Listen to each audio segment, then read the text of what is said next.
네,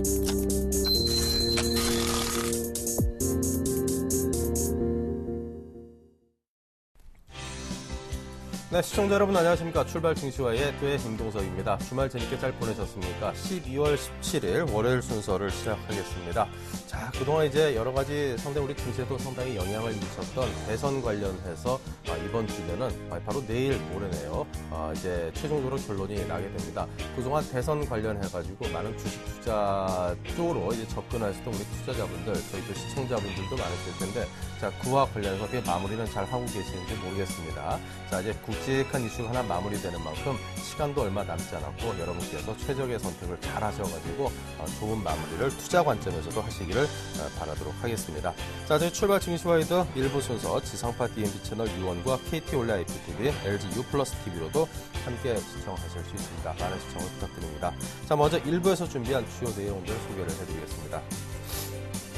네, 메리츠중금증권 영동지점의 강정원 부장과 함께 시초가 대비 3% 이상 수익을 공략해 볼 수 있는 종목을 선정해 보도록 하고요.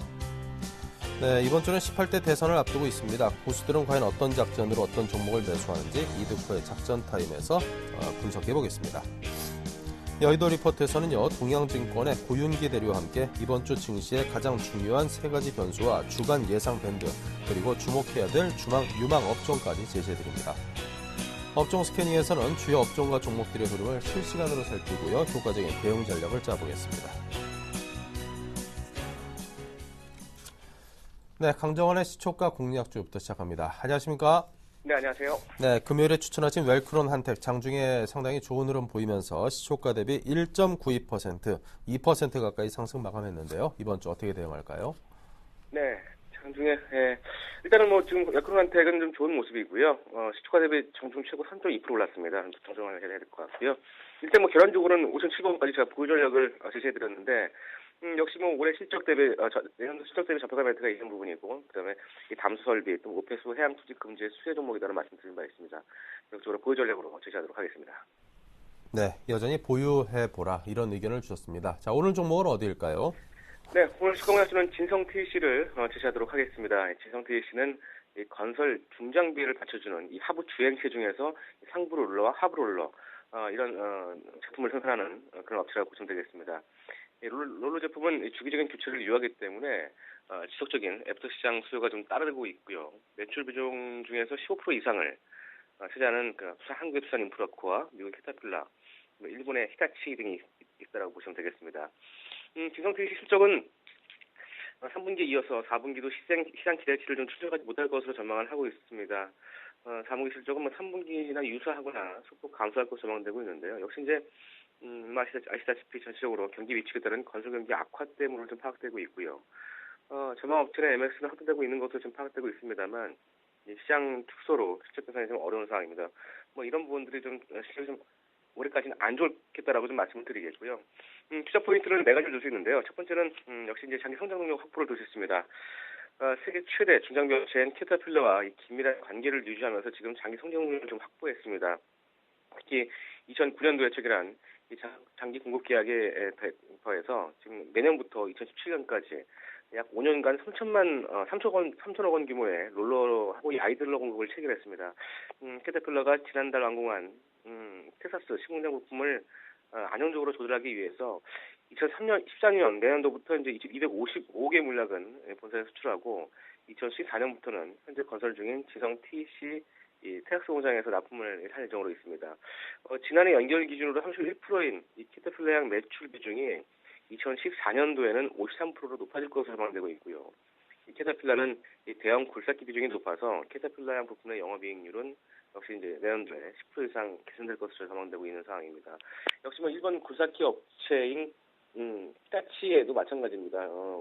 지난해 히타치가 이 자체 롤러 생산 라인을 폐쇄했고 이런 부분들 때문에 이 지성TC의 외주 비중이 늘어날 것으로 전망되고 있는 상황입니다. 그래서 이 미국과 유럽향 매출 호조를 올해 예상했습니다. 내년도에는 이런 부분들이 점진적으로 성장성을 좀 기대할 수 있는 부분이고요.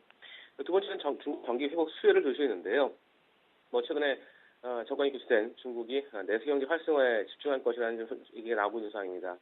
이런 부분과 더불어서 중국 내에 이 내수 경제 회복 수혜를 입을 것으로 기대되는 중소형 소비주 또한 이 대형 기계 업종까지 확대가 되고 있는 상황이기 때문에 이런 그 중국의 사회 인프라 투자가 확대될 경우에도 이 건설 중장비 수요가 좀 증가되는 그런 모습을 좀 기대할 수 있는 부분입니다. 그래서 두산 인프라코어가 중국 경기 회복으로 가장 큰 수혜를 받을 수 있는 부분이고 또 이 구색 판매량이 증가하면서 진성 PC에 역시 부품도 납품될 수 있는 그런 여지가 좀 있다라고 보시면 되겠고요. 세 번째는 실적 오전 기대감이 될 수 있는데요. 올해 매출액 대비해서 2013년도는 영업 매출액 50% 증가한 2,600억, 영업이익은 150% 증가한 80억을 전망하고 있고 순이익도 역시 이 100% 증가한 200억을 전망하고 있습니다.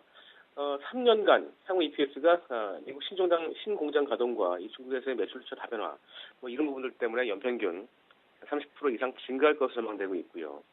신공장 수혜를 위해서 150억 규모의 유상자와 무상자로 인한 이런 오버행도 마무리되면서 진성 TC의 어떤 그런 그동안의 주가 하락을 좀 마무리될 수 있는 그런 모습이라고 보시면 되겠고요. 초점 밸류에이션도 내년도 예상 EPS 대비해서 신입배 수준이 16,000원을 좀 제시하고 있는 상황입니다. 3년 평균 30% 이상 그 순이익 증가를 전망했을 때 역시 상장 프리미엄도 좀 기대할 수 있는 부분이고요. 기간도 12월 5일부터 금요일까지 16만 주 수면수를 보이고 있는 부분 이 부분까지 시작 포인트로 제시하도록 하겠습니다. 네, 자 진성 TC 목표가 손절가 어떻게 잡고 계십니까?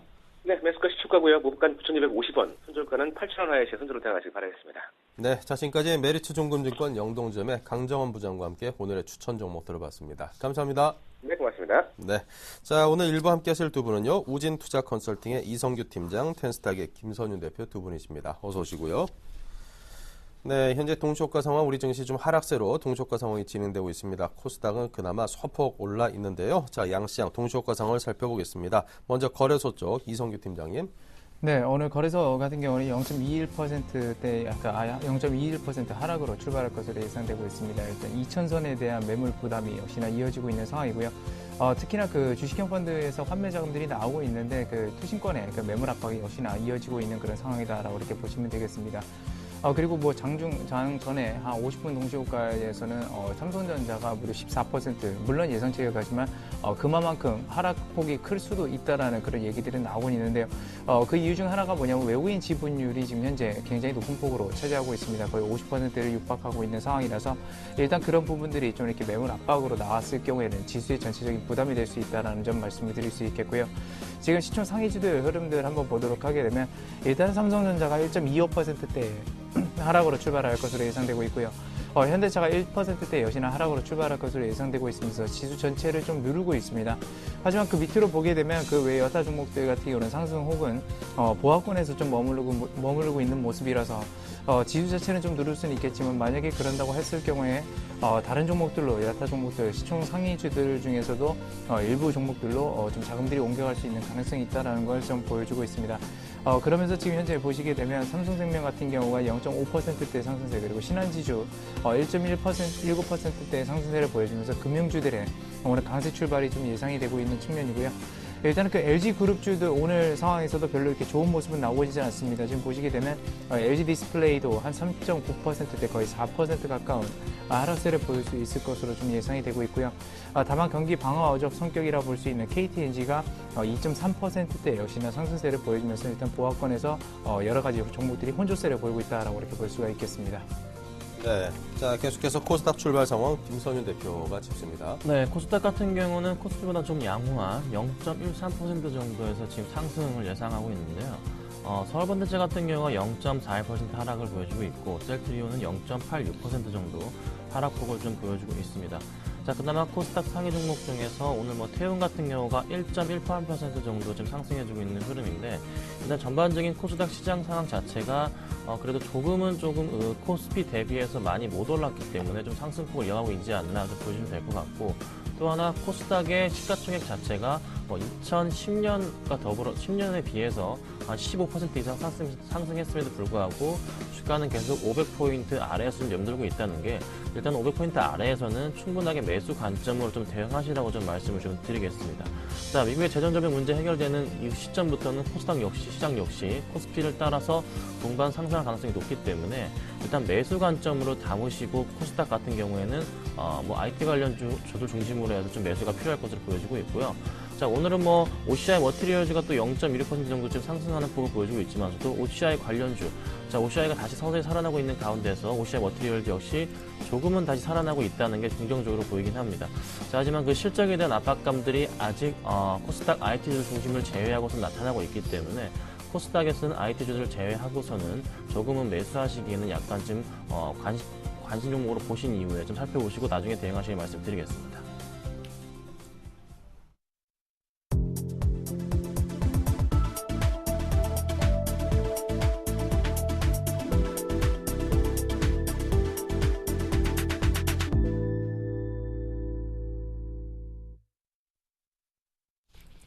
네, 자 이제 장이막 개장이 됐습니다. 우리 장이 2포인트 빠진 채 출발했습니다. 오늘 좀 상당히 하락폭이 이보다 더 클 수도 있지 않았을까 이런 우려도 했는데요. 비교적 선방하면서 출발했습니다. 코스닥은 상승으로 출발했고요. 자, 양시장의 출발 상황을 살펴보겠습니다. 이성규 팀장님. 네, 현재 코스닥 지수, 코스피 지수 같은 경우는 현재장에서 지금 0.1%대 하락세로 일단은 출발을 했습니다. 일단 예상 체결가를 점차적으로 좀 이렇게 낙폭을 좀 그러니까 낙폭을 줄이는 그런 모습들을 보이면서 올라온 상황인데요.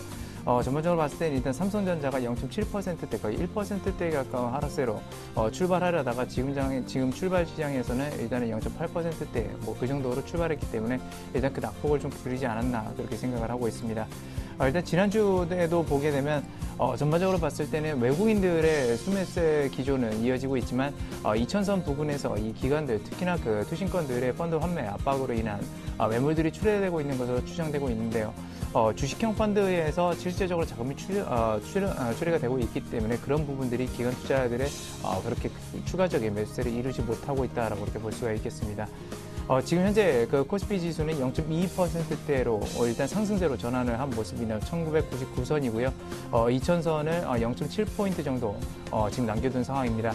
근데 오늘 상황들 보게 되면 상승 종목 수가 300종목이 넘어가는 상황이고 하락 종목 수는 한 181종목 정도 되는 상황이어서 상황 자체는 굉장히 좋다라고 이렇게 볼 수가 있겠고요.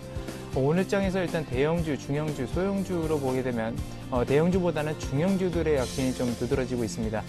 대형주는 0.15%대의 상승세 그리고 중형주는 0.3%대의 상승세를 기록하고 있고 소형주 같은 경우는 0.1%대의 상승세를 좀 기록하고 있는 측면입니다. 업종별로 보게 되면 지난주에 낙폭이 좀 컸었던 음식료 업종이 오늘 장에서 0.8%대 강하게 반등하고 있는 모습이고요. 지난주 기계업종이 1.7%대의 급등을 보였는데 오늘 장에서도 역시나 0.9%대 거의 1%대에 가까운 상승세를 보여주고 있습니다. 그 뒤에 이어서 전기가스업이 최근에 광구 추가라든지 아니면 그런 새로운 수주 모멘텀이라든지 그런 것들이 발생함으로 인해서 이 전기가스 업종이 0.7%대의 상승세로 좀 출발하고 있는 상황이고요. 섬유의료 업종도 최근에 들어서 어느 정도 낙폭이 있었지만 0.6%대 오늘 장에서 반등을 보이고 있는 모습입니다. 그리고 그 은행주나 보험주들, 이 금융 업종들도 반등세를 좀 꾀하려고 하는 모습이다라고 이렇게 볼 수가 있겠고요. 반대로 좀 하락하는 업종들도 한번 보도록 하겠습니다. 일단 의료정밀 업종 같은 경우에 0.3%대 하락세를 좀 기록하고 있고 역시나 그 전기전자 업종들 0.3%대 하락세를 좀 기록하고 있는 모습인데 전기전자 업종이 좀 이렇게 특이한 것은 상승 종목 수가 34종목이 달하고 있고요. 하락 종목 수는 18종목밖에 되지 않았습니다. 상승 종목이 훨씬 많은 상황인데 지수 자체가 눌리는 것은 삼성전자의 여파가 여전히 크다라고 이렇게 볼 수가 있겠고요. 증권주들 최근에 증시가 살아나면서 어느 정도 기대감이 있지만 오늘 장에서는 좀 대치되는 상황이 보여지고 있다라고 이렇게 정리해드릴 수 있겠습니다. 0.22% 하락을 하고 있는 모습입니다.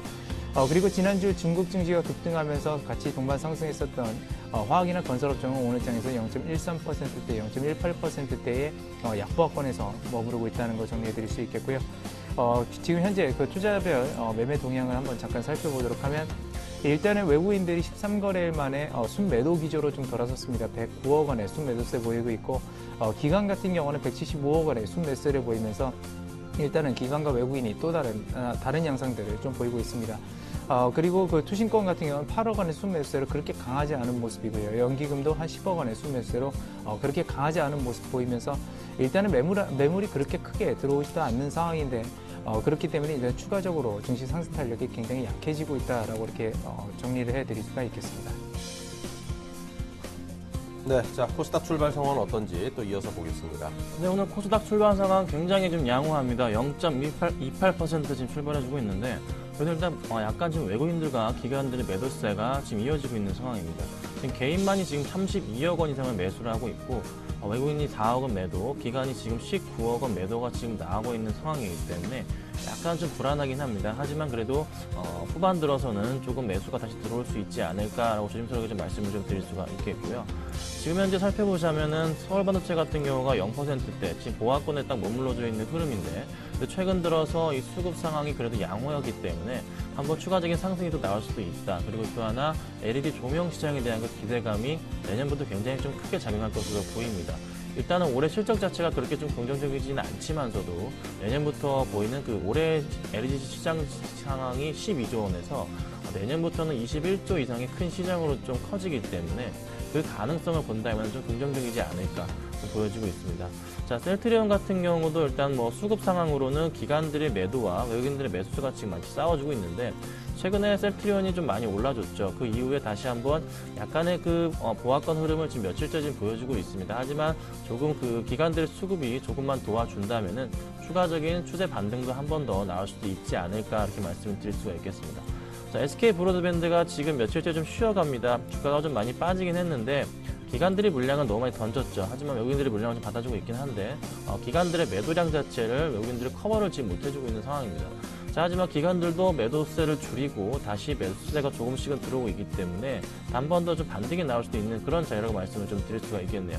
자, 기술적인 부분에 있어서는 그래도 어느 정도 가격대를 잡아드리자면은 4,300원 아래로 내려가면은 조금 손절 대응하시기 말씀을 좀 드리겠고 4,300원 찍고서 다시 한 반등을 줄 수 있다는 거 좀 참고하시고 대응하시면 될 것 같습니다. 자, 또 오늘 좀 많이 오르는 종목이 있습니다. 네오이즈 게임즈가 3.29%, 자, 25,000원을 지금 다시 한번 안착을 해줬는데, 자, 크로스파이어 게임 다시 재계약 그 이유로 인해서 주가가 큰 폭의 반등을 보이다가 다시 한번 며칠째 지난주 한 주간 박스권 흐름을 보여주다가 다시 한번 반등을 해주고 있습니다. 그래서 조금은 이 종목 관련해서는 올해 실적은 아니지만 내년도 이 크로스파이어에 대한 실적으로 인해서 꾸준한 상승이 또 나올 수도 있을 것 같습니다. 하지만 네오이즈 게임즈가 불안하다는 것은 이게 유통 회사이기 때문에 기초적으로 게임을 만드는 부분이 워낙에 적기 때문에 그 불안감이 좀 계속적으로 작용할 수 있다는 걸 참고하신다면은 당분간에 이 네오이즈 게임즈 같은 종목은 추세적인 상승이 있을 수도 있겠지만서도 약간 조금은 머물렀다 갈 가능성도 있다는 거 좀 참고하시고 대응하시고 그다음 말씀드릴 종목 오늘 많이 빠지네요. 자, 동서가 2% 이상 지금 빠져주고 있는데 지난주 이제 금요일 같은 경우 너무 많이 올라졌기 때문에 일단 쉬어가는 모습을 보여줍니다. 지난주 금요일 같은 경우 뭐 기관들의 매수세가 워낙에 많이 들어와주면서 그 상승폭을 이끌어줬는데 그래도 일단 최근에 외국인들의 매도세가 이어지고 있다는 거에서 추가적인 하락이 조금은 더 나올 수도 있을 것 같습니다. 그래서 한 19,000원 정도까지 밀렸다가 뭐 갈 수도 있겠지만서도 아직은 조금 불안하다는 거. 그래서 동서 같은 경우에는 21선을 지키는지 여부를 꼭 확인하시면서 대응을 하신다면 나쁘지 않을까. 그래서 코스닥 상황이 이제 전반적으로 괜찮긴 하지만서도 아직 코스피에 대한 영향을 조금 받고 있는 것 같습니다. 하지만 500포인트 아래에서는 그래도 접근가 구간을 말씀드리면서 코스닥 출판상 마치겠습니다.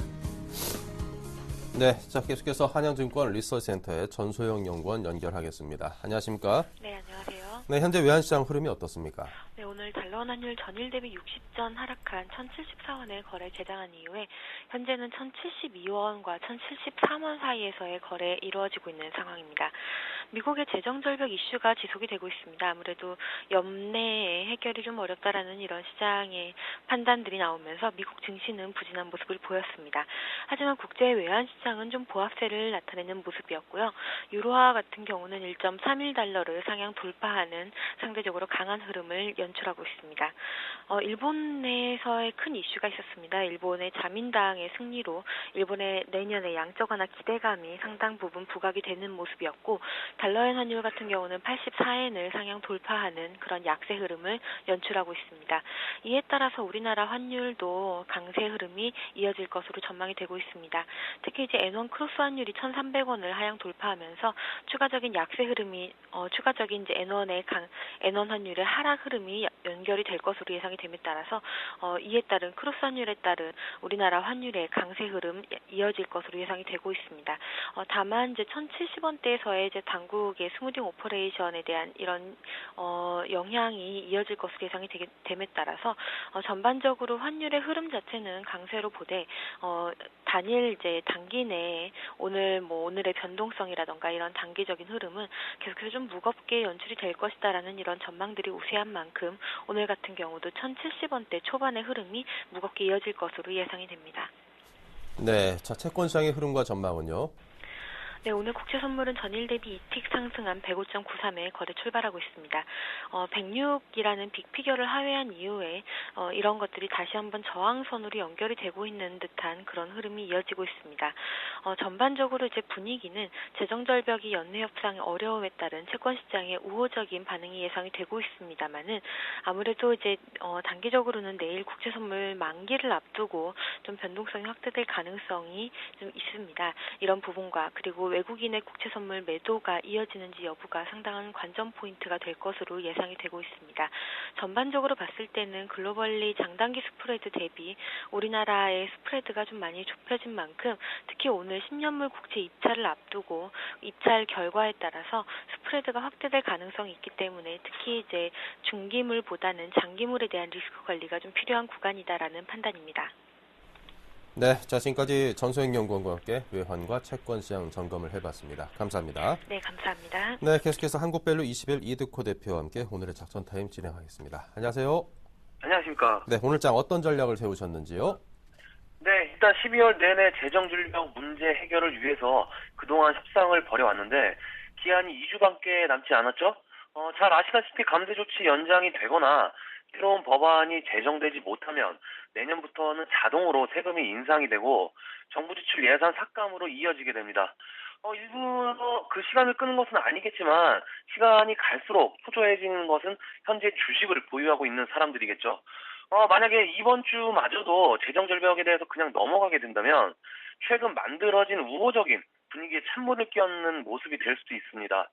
중산층 이하에 대해서만 감세 연장을 하고 미액 예산은 내년에 다시 논의하자는 대안도 나오고 있다고 하는데 아마 이 부분이 가장 현실성이 높지 않을까 좀 이렇게 생각이 됩니다.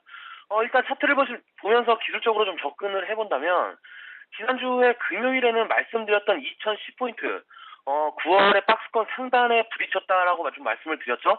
하지만 지난 금요일에는 2000포인트를 돌파하지 못하면서 하락하는 모습이 나왔는데 현재 우리가 지금 약간 다르게 생각을 하면서 종목으로 좀 한번 비교를 한번 해보겠습니다. 우주항공 테마 다들 아시죠? 이 나로 이슈처럼 어떤 종목이 날짜가 지정된 모멘텀이 있다고 가정을 하고 그 모멘텀으로 주가가 지정된 날짜까지 좀 급등을 했다면 급등 후에는 대부분 급락이 나오죠. 그 이유는 뭡니까? 바로 재료 노출입니다. 죄송합니다. 지수도 마찬가지로 지금 한 달 내내 저점 대비 1856포인트에서 150포인트가 상승한 것도 같은 이치라고 생각을 해보면 재정절벽 협상이라는 날짜의 모멘텀으로 인해서 이렇게 한 달 내내 상승하지 않았나 싶고요. 그리고 한 달 동안 지수가 상승했던 이유가 경기 회복 기대감, 재정절벽의 해결, 중국에 대한 기대감이었다고 하면 이제는 기대치만큼은 다 상승을 했고 남은 게 그것에 대한 협상에 대한 결과치인데 지금 이렇게 시간을 질질 끌면서 또 한 번 난항이 온다라고 한다면 아까 말씀드린 우호적인 분위기에 찬물을 끼얹는 모습이 될 수도 있지 않을까 이렇게 좀 말씀을 드리고 싶습니다. 다시 기술적으로 돌아가 보면 12월 6일부터 지금까지 단 하루도 빠지지 않고 일봉에서 3일선을 타고 지수가 급등하는 모습이 나왔습니다. 3일선이 뭡니까? 급등주의 기본선이 되는 이평선이죠. 하지만 금요일에 3일선을 이탈을 하면서 전일 고점을 돌파하지 못하는 좀 모습이 나오는데 주식도 마찬가지죠. 일단 주식도 상승을 하려면 전날 고점을 돌파하고 전날 저점을 깨지 않아야 상승하는 건 너무나 당연한 이치인데 일단 금요일 지수는 전날 고점이 2002포인트를 돌파하지 못했지만 전날 저점도 깨지 않은 양봉이 나왔단 말이죠. 이럴 때 상당히 지수 예측하기가 상당히 힘든 부분인데 하지만 그 오차의 범위를 줄일 수 있는 가능성은 우리가 박스권 상단을 돌파하는지 일단 지켜보는 게 가장 현명한 전략이다라고 말씀드릴 수 있겠습니다. 해서 지수 포인트로 2013포인트를 돌파하는지 일단 관망을 하자 이렇게 말씀드릴 수 있겠고요. 일단 지수가 1960에서 2013포인트까지는 종목별로 단기성으로 전략을 짜서 대응하자 이렇게 좀 말씀드릴 수 있겠습니다. 여러분 제가 왜 자꾸 지수를 언급하냐면 현재 위치가 상당히 중요한 위치에 와 있기 때문입니다. 제가 이 작전 타임을 통해서 언급드렸던 종목들 단 한 종목도 손실 매도가 없었는데 정말 중요한 건 여러분 이번 상승장의 기회를 좀 잘 잡으면 내년까지 농사 정말 잘 지을 수 있습니다. 이게 무슨 뜻이냐면 이번에 이 중요한 변곡점을 이용해서 포트폴리오 변경을 잘 하면 이번 상승장에도 큰 수익이 가능하다 이런 이야기입니다. 하지만 지수가 중요하겠죠? 나무를 보고 숲을 보라고 지수 먼저 체크하고 종목별로 대응하면서 대응 잘하면 분명 큰 수익이 가능하다 이렇게 말씀드릴 수 있겠고요. 그리고 재정 절벽이 돼야 산타랠리 올 수 있다라고 봐야겠죠? 해서 오늘의 핵심은 종합지수였고요. 일단 지수 포인트 1960에서 2013포인트까지 단기성으로 대응하면서 보유주 위주로 대응하되 우리가 포트폴리오 변경을 위한 준비를 해보자 이렇게 정리를 해드리겠습니다. 오늘 작전 타임은 여기까지입니다. 고맙습니다. 네, 지금까지 작전 타임 이드코 대표였습니다. 감사합니다.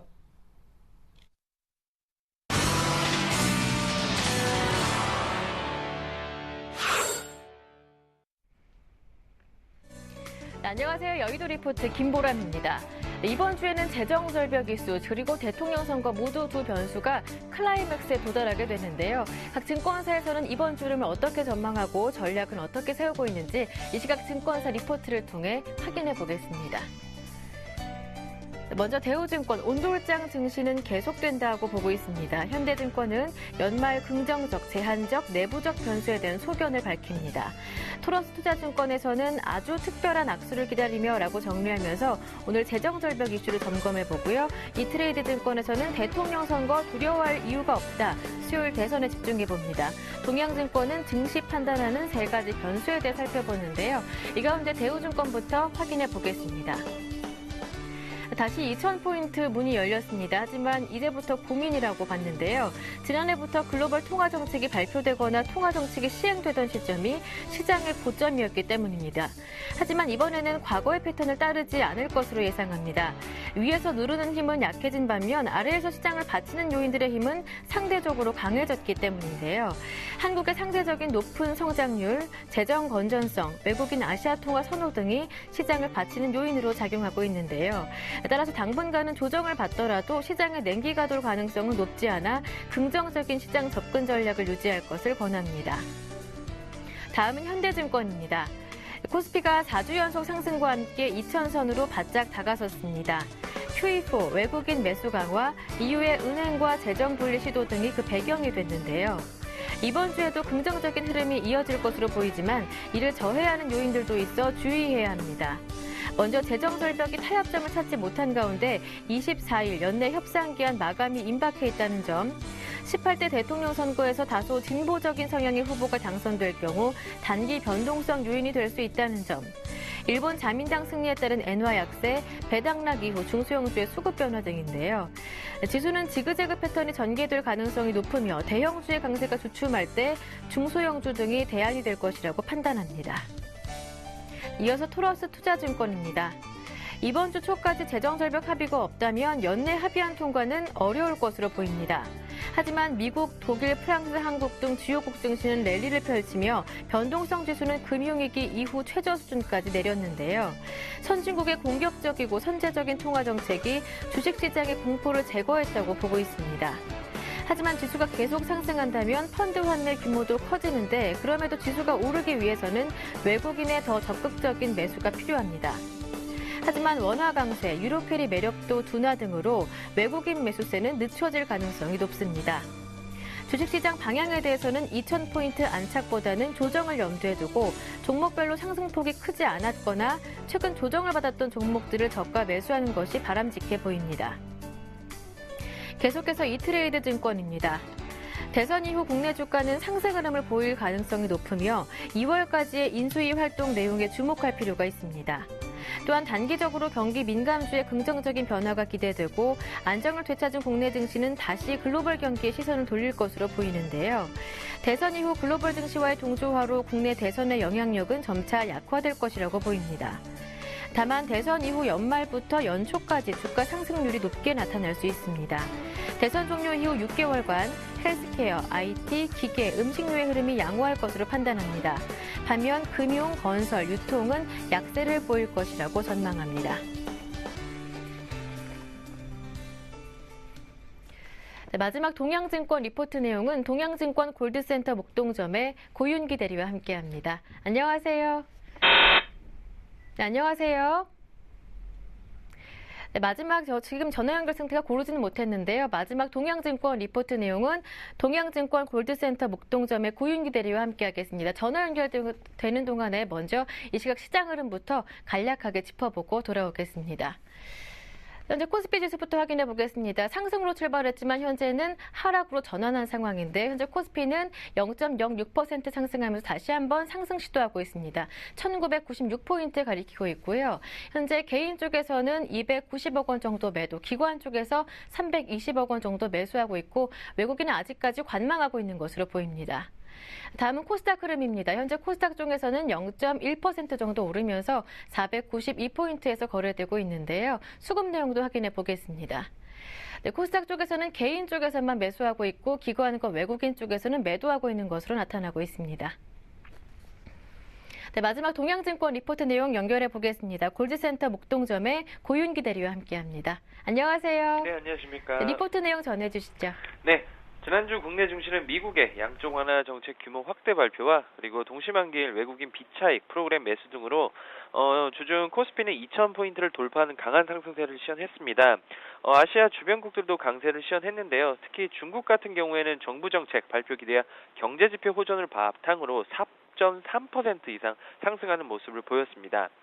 이러한 단기 급등으로 발생할 수 있는 조정은 염두에 둘 필요가 있는 시점인데요. 우선 미국의 의회가 21일 날 폐회 예정이기 때문에 재정절벽과 관련한 이슈가 부각될 가능성이 높은 상황입니다.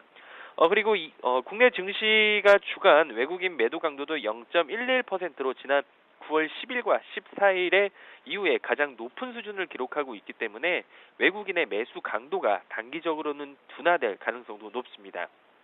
그렇지만 이러한 상황에서 조정은 제한적인 수준에 머물 것으로 판단이 되는데요. 그 이유는 첫 번째로는 미국의 양적 완화 정책의 스탠스와 규모가 이전보다 강해졌다는 것입니다. 그리고 양적 완화 정책을 실행할 당시에 매월 750억 달러의 자산을 매입한 반면에 이번에 양적 완화 정책은 매월 850억 달러를 매입한다는 점을 감안을 할 때 향후 유동성 확장 규모도 커질 것으로 예상이 되고 있습니다.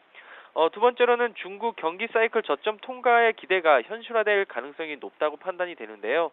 지난 주말 발표될 12월 HSBC PMI 제조업 지수가 50.9를 기록을 하면서 2011년 6월 이후에 최고 수준을 기록을 했고 수출보다는 내수 경기 확장을 바탕으로 제조업 체감 경기 지수 또한 개선될 전망입니다. 세 번째로는 국내 주식시장의 상대적인 투자 매력이 부각되고 있는 시점인데요.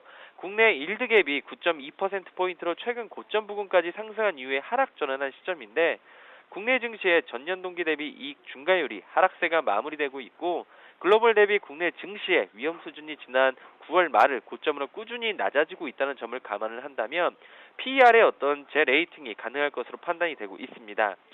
결론적으로 단기적으로 국내 증시는 미국의 재정절벽 이슈 부각과 함께 외국인의 매수 강도 둔화를 리스크 요인으로 염두에 둘 필요는 있지만 미국의 유동성 확장 규모와 속도가 이전보다 빠르게 진행될 수 있다는 점, 그리고 중국의 경기 사이클 개선에 대한 신뢰가 보다 강화될 수 있다는 점, 그리고 국내 증시의 PER 리레이팅이 가능하다는 점을 감안을 할 때 단기 지수 조정 국면에 진입할 경우에는 주식 비중을 확대 관점에서 접근하는 전략이 유효할 것으로 보이고 있습니다.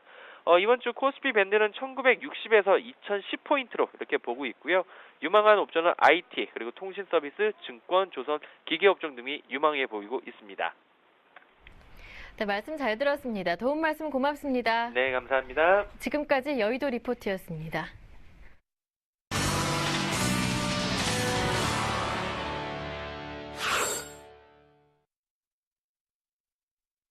네, 자, 지금까지 상세하게 시장을 살펴봤는데요. 우리 시장이 다행스럽게도 현재 상승세로 전환을 했습니다. 상승폭이 크진 않습니다만 오늘 시장에 대해서 좀 바라보는 눈이 그다지 호의적이지 않았다는 점에서 상승세를 일단 전환했다라는 점만으로도 상당히 큰 의미를 부여할 만한 것 같습니다. 자, 지금 이 실시간으로 이 시장 상황을 보다 상세히 살펴볼 텐데요. 자, 업종 스캔 시간 먼저 이성규 팀장께서 IT, 운수장비, 정유화학 업종을 살펴봅니다. 네, 지금 보게 되면 일단 전기전자 업종 같은 경우는 그렇게 좋은 모습은 나타나고 있지 않습니다. 근데 그 세부적인 내용을 보게 되면 일단은 삼성전자가 계속적으로 말씀을 드렸던 것처럼 오늘 시장에서는 상당히 좀 부진한 모습 보여주고 있고요. 지금도 보게 되면 한 150만 원 선을 유지하고 있는 1%대의 하락세를 좀 보여주고 있습니다. 근데 옆에서 그 차트상에서 한번 보게 되면 최근에 들어서 굉장히 가파르게 좀 상승한 측면들이 있죠. 연말 랠리라든지 삼성전자의 실적이라든지 이런 부분들이 부각되면서 상당히 큰 폭으로 올라오고 있었고요. 특히나 5일선을 굉장히 강하게 지지하면서 올라가는 모습인데 오늘 장에서 이렇게 장이 안 좋다가 5일선을 급격히 무너뜨릴 경우에는 약간은 추세적으로 좀 이렇게 쉴 수도 있다. 그래서 약간 뭐 11선이라든지 21선까지 조정을 받을 수 있는 확률이 지금 현재는 존재를 하고 있습니다. 특히나 외국인 지분율이 50%에 육박하는 상황에서 과연 삼성전자에 대해서 추가적으로 외국인이 더 매수세를 보일까 또 의문이고요. 일단 지난주에 보게 되면 외국인들과 기관들은 이 전기전자 업종에 대해서 동반 매도세를 보였습니다. 일부 화학이라든지 저가 메리트가 부각되고 있는 철강이라든지 이런 업종들에 대해서는 또 동반 매수세를 보였다는 점이 이번 주 한 주간 좀 이렇게 전기전자 업종들이 좀 부진할 수 있는 그런 여파를 좀 마련할 수도 있다라는 걸 말씀드리겠고요. 물론 그렇다고 해서 뭐 펀더멘탈이 훼손됐다거나 그런 것은 아니지만 주가 자체는 그렇게 움직일 수 있다는 점 참고적으로 좀 말씀드리고 LG전자가 오늘 그 삼성전자와는 다르게 반대로 좀 움직이고 있는 양상입니다. 0.4%대 그래도 상승세를 보이고 있지만 이 최근에 들어서 이게 낙폭에 비해서는 그렇게 뭐 강한 상승폭은 아니죠. 그렇기 때문에 지금 근근히 전저점 부근을 좀 지지하고 있다라고 이렇게 볼 수가 있겠고요. 약 7만 1,000원 선이 강한 지지대로 좀 작용할 수 있는 확률이 있기 때문에 일단 그 부분들에 대해서 여러분들도 좀 관망대로 좀 지켜보시기 바라겠습니다. 그리고 최근에 그 애플이 약간은 실적 부분에 대해서 의구심이라든지 향후 전망에 대해서 의구심들이 나오면서 이 애플의 그 주가와 함께 LG 디스플레이의 주가도 굉장히 큰 폭으로 좀 하락을 하고 있습니다. 무려 37,000원대에서 지금 31,000원대까지 20%가량 지금 한 달 새에 이렇게 내려온 모습인데 사실상 그 오늘 장에서도 약간은 물론 그 낙폭을 보인 이후에 어느 정도 낙폭을 줄이는 반등세의 모습은 보이고 있지만 역시나 그렇게 강한 모습들은 나오고 있지 않고요. 매물 압박이 상당히 좀 강한 모습입니다. 하지만 일단은 기술적 반등을 한번 기대해 볼 수 있는 시점이라는 거. 지난번에 보게 되면 그 31,000원 선을 강하게 돌파했었던 부분이 있죠. 이 부분들을 역시나 오늘 장에서 강하게 지지하고 있어서 역시나 이 부분들 LG 디스플레이는 31,000원 선이 이 부분을 오늘 이탈을 마감을 했을 경우에는 추가적으로 좀 하락세가 나올 수 있다는 점도 추가적으로 좀 말씀을 드리겠습니다. 그리고 SK 하이닉스를 한번 보겠는데요. 지금 전고점 부분까지 도달을 했습니다. 일단 중국 부분에 있어서 저가 스마트폰 출시와 함께 그쪽에 대한 매출세가 좀 나오고 있고요. 특히나 지난주에 보게 되면 중국 증시가 4% 넘게 급등하는 모습을 보이면서 일단 그런 부분들에 대해서도 어느 정도 SK 하이닉스도 힘을 싣고 있는 모습입니다. 하지만 전고점 저항대 역시나 좀 약간은 버거운 모습이기 때문에 전반적으로 전기전자 업종들이 좀 매물 압박에 오늘 장에서 보게 되면 시달리고 있다라고 이렇게 표현을 할 수가 있겠고, 자, 그 다음은 이제 자동차 업종들로 한번 가보도록 하겠습니다.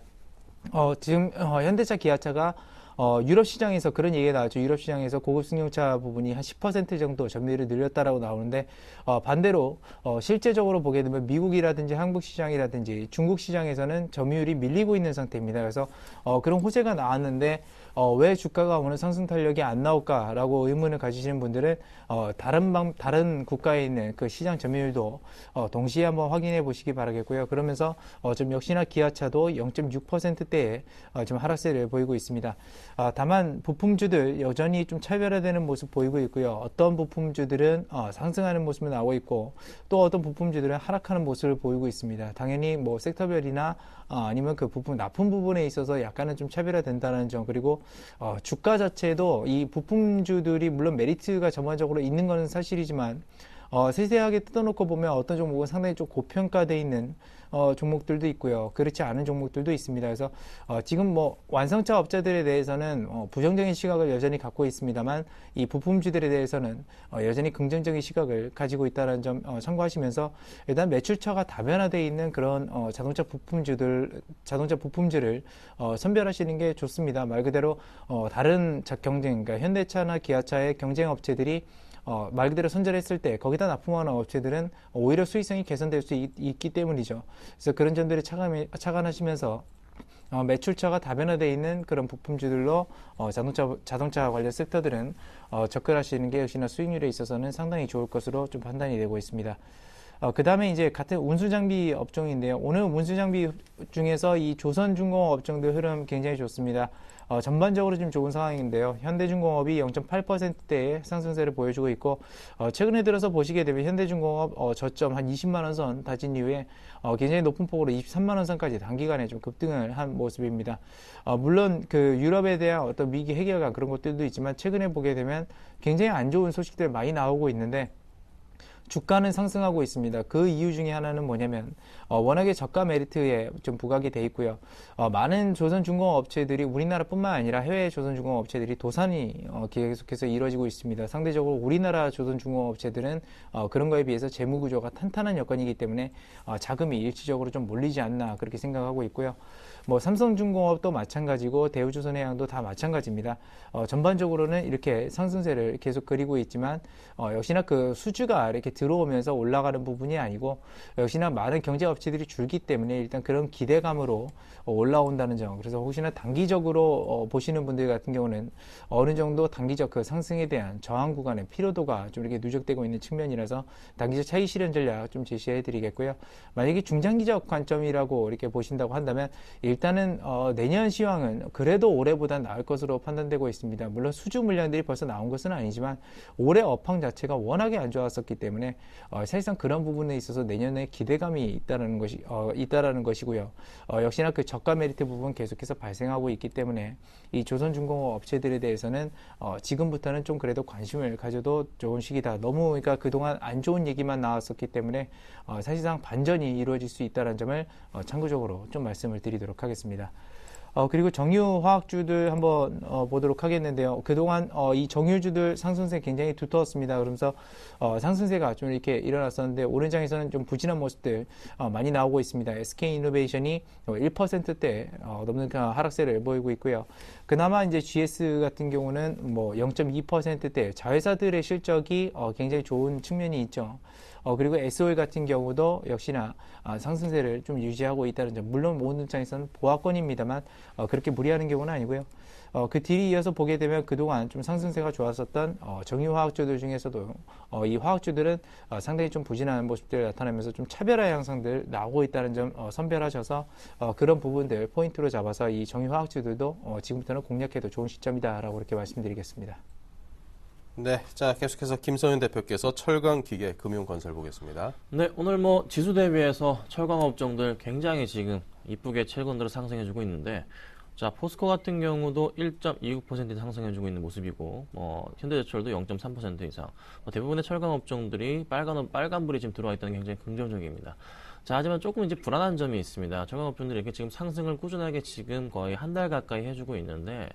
4분기에 대한 그 실적 불안감은 아직 지금 유효합니다. 그리고 조금씩 다가오고 있는 그 4분기 실적 시즌에 대한 올해 실적 시즌이죠. 올해 실적에 대한 그 불안감이 장강하기 때문에 일단 상승폭은 꾸준하게 키워주고 있지만서도 그 상승폭이 조만간에 제한적으로 일단은 압박으로 작용할 가능성이 높다는 거 좀 참고하시고 대응하시라고 먼저 좀 말씀을 좀 드리겠습니다.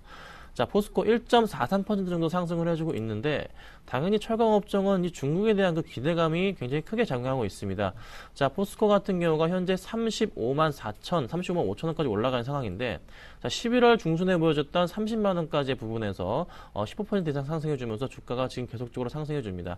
하지만 이 부분 자체가 조금 부담스러운 게 왜 그러냐면은 서서히 부분 그 가격대 자체가 그 예전 가격이었던 올 여름부터 시작한 그 가격대였던 박스권 가격의 저점까지 올라온 상황.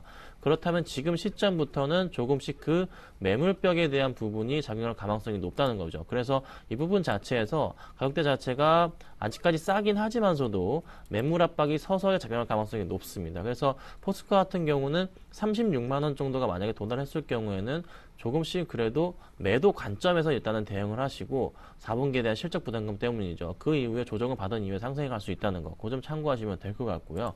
자, 그 다음 현대제철도 마찬가지 맥락인데, 그래도 현대제철 같은 경우는 그 6월달부터 보여줬던 이 박스권을 완벽하게 지금 그 중간에 딱 자리 잡고 있는 흐름인데, 이 중간 정도에서 한번 가격대가 역시나 실적에 대한 그 불안감 때문에 약간 주저할 가능성이 있습니다. 하지만 차트상으로는 좀 그래도 포스코와 같이 긍정적으로 꾸준하게 상승하고 있다는 게 보기는 좋습니다. 하지만 말씀드렸던 거는 실적 부담감 있습니다. 그래서 기관들과 외국인들이 매도했을 때 또 추가적으로 며칠 연속 하락하는 것이 보인다면은 그때는 좀 빠르게 빠져나오시라고 좀 말씀드리겠습니다.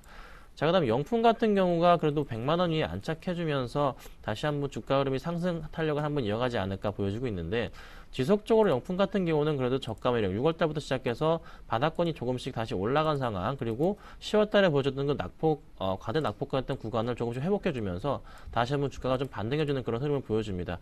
하지만 좀 부담스러운 거는 역시나 조금 그 거래량이 너무 적다는 게, 가격대가 비싸기 때문이긴 하지만서도 거래량이 약간의 좀 부담감으로 작용할 수 있다는 거 참고하시면 될 것 같아요.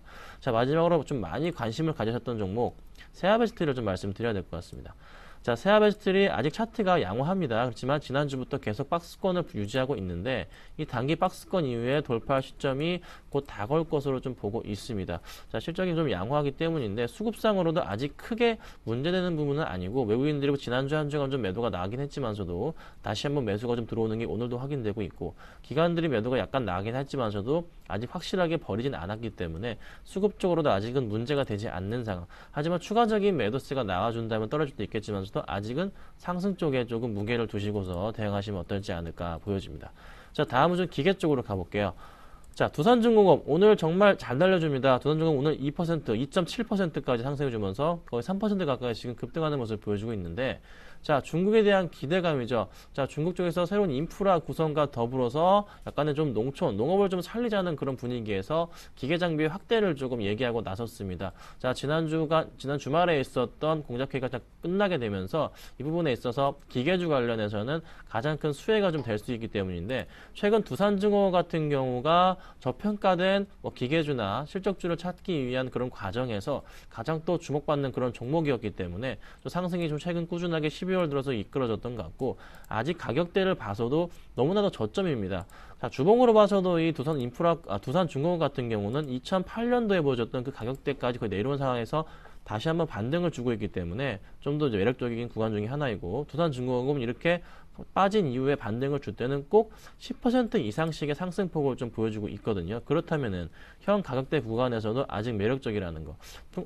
최대 30% 이상까지 상승해준 그 기억이 있기 때문에 일단은 5만 원에서 5만 5천 원 정도까지는 한번 반등이 나올 수도 있을 가능성이 높습니다. 왜 그러냐면 실적에 대한 그 부담감 자체도 없고, 수급적으로도 그래도 그렇게 버렸던 외국인들과 기관들이 다시 한번 매수세가 들어오는 모습, 특히 외국인들이 오늘도 좀 강하게 매수가 들어오고 있기 때문에 일단은 두산중공업은 기계주 중에서 최선호주라고 좀 말씀을 좀 드리겠습니다.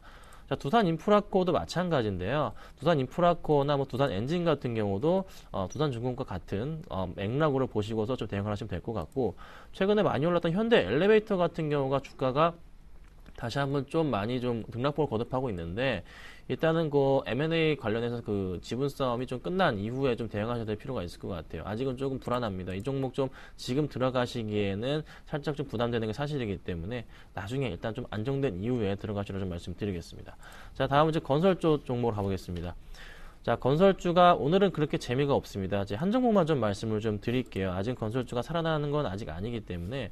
자, 오늘 금호산업이 6% 이상 좀 급락을 하고 있습니다. 자, 금호산업 급락한 이유 중에 좀 하나로 말씀드리자면은 감자 결정 때문인데, 감자 결정이 일단은 7대1 무상 감자를 지금 결정했기 때문에 그 영향으로 주가가 지금 악영향으로 작용해서 급락하고 있다고 좀 말씀을 드리면서, 건설주는 아직은 좀 지켜볼 상황, 중국 쪽에서 인프라 확장을 통해서 살아날 가능성, 도시화 확대를 통해서 살아날 가능성이 있지만서도 지금 올해는 아니고 일단 내년부터 그 시점이 되지 않을까 보고 있습니다.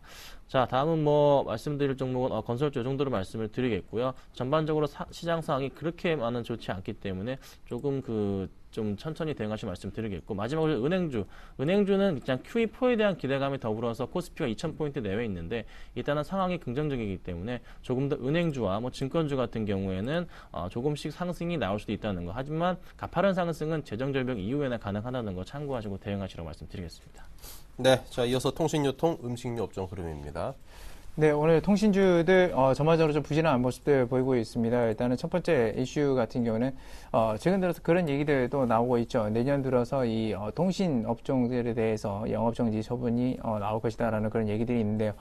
보조금 과징 보조금 때문에 약간 그런 것들이 좀 문제가 되고 있는 측면이 있습니다.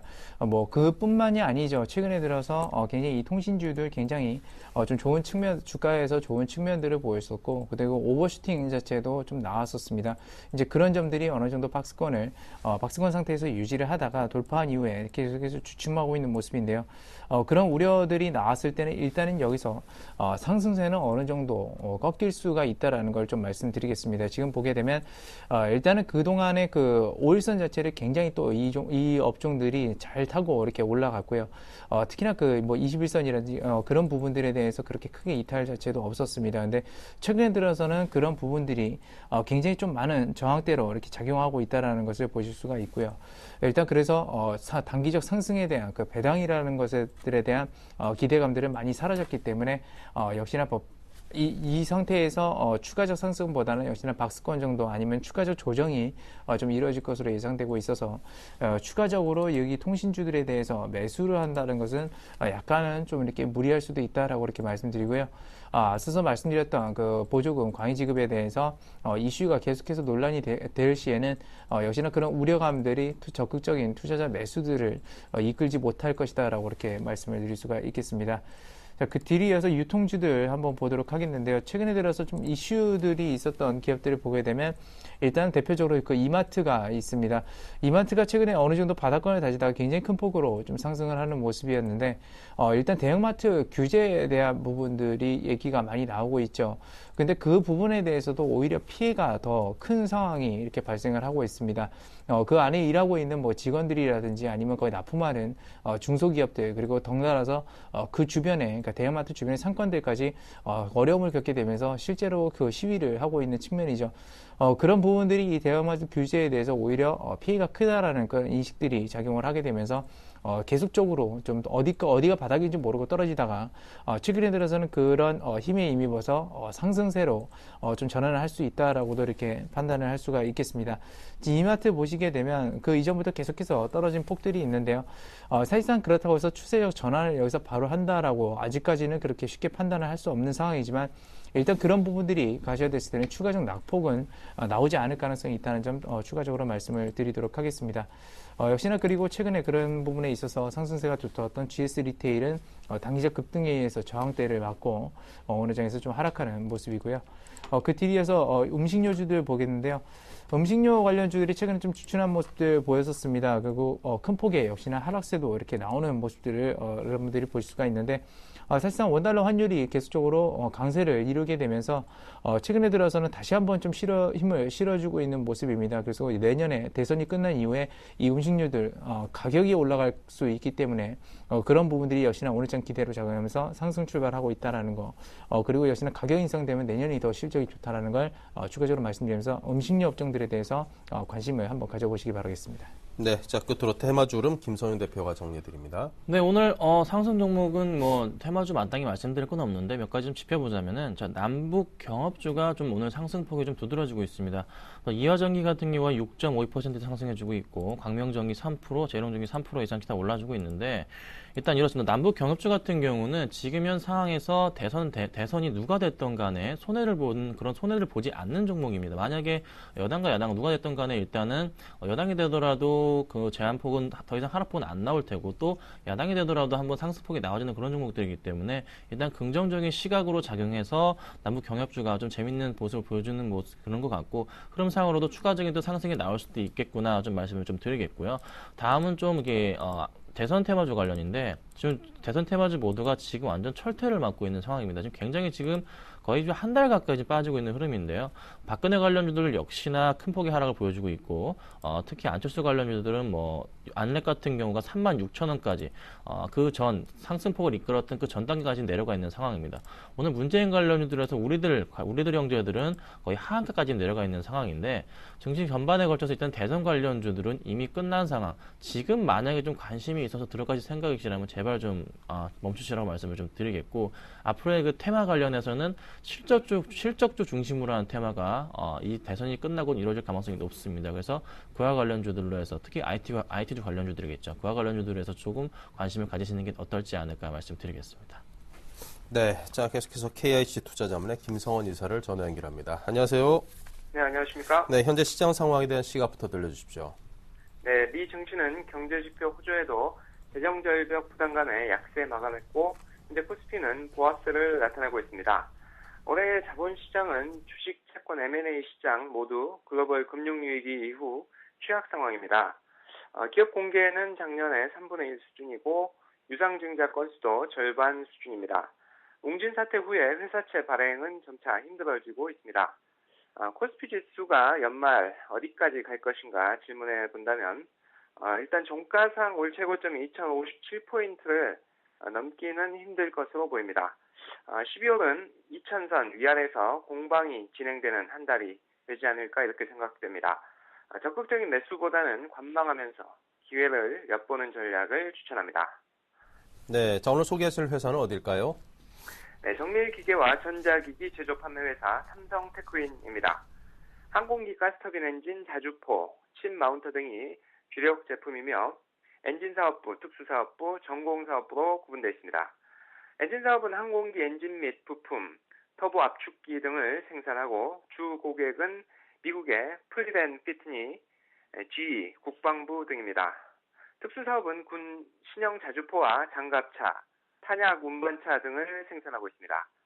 전공사업은 보안 솔루션과 휴대폰 카메라 모듈, 칩 마운터 등으로 주 고객은 삼성전자입니다. 3년간 실적이 꾸준한 안정적인 매출 구조가 이 회사의 강점이 되겠습니다. 네, 이 한국중부발전과 삼성테크윈이 12일에 가스터비 발전 기술 협력에 관한 양해각서를 체결했다는 소식이 있던데요. 네, 양사는 가스터빈 설계, 제조, 운영 기술에 관한 정보를 공유하고 직원 교육, 핵심 기술 연구 및 해외 시장 개척을 협력키로 했습니다. 중부발전은 가스터빈 전문 생산업체 삼성테크윈과 협력을 통해서 터빈 원천 기술 확보를 위한 초석을 마련했고, 삼성테크윈은 협력을 통해서 종합에너지 솔루션 업체로 도약하는 계기를 마련했다고 볼 수 있겠습니다. 앞으로 양사의 시너지 효과를 주목해 볼 만하겠습니다. 네, 자 그렇다면 구체적인 투자 전략 제시해 주십시오. 네, 현 주가는 PER 14배, PBR 2배로 밸류에이션은 보통 구간입니다. 6월 자금 담당 부서 직원의 100억 원대 횡령 사건 이후 주가가 8만 원에서 5만 5천 원까지 약세를 보이다가 최근 저점을 높여가고 있습니다. 매수 주체는 외국인과 기관인데요. 5일선이 위치한 5만 9천 원 선과 6만 원 부근에서 매수 가담해 볼만하겠습니다. 매수가 5만 9천 원에서 6만 원, 목표가 6만 8천 원, 손절가 5만 7천 원 제시합니다. 네, 자 이렇게 해서 오늘은 김성원 이사께서 삼성테크윈을 여러분께 소개를 해드렸습니다. 감사합니다. 네, 감사합니다. 자 그리고 이성규, 김선현 두 분 전문가께서도 일부 함께 이끌어주셨습니다. 감사드리고요.